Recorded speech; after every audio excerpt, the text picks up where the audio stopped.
Hey y'all, today I'm going to show you my process and how I make beats. Let's go!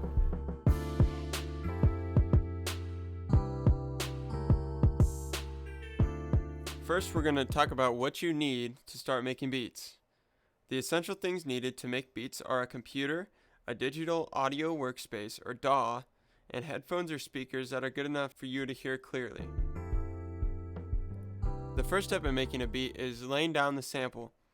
When I make a beat, the first thing I usually do is make or find a sample or melodic part. I will either find royalty-free music on Splice or another app or website, or play something on my MIDI keyboard. For today's beat, I'm going to keep it simple.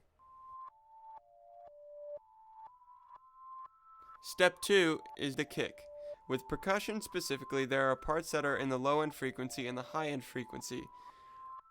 The kick is in the low end and is normally played on the downbeats. It primarily sticks to the first and third beats in a measure, but to make a beat more interesting, it is good to add a little more. Step 3 is the snare. The snare is the high-end frequency part of the drum pattern. It is normally played on the back beats or the second and fourth beat. Again, to make things more interesting, I will stray away from that. Step 4 is the hats.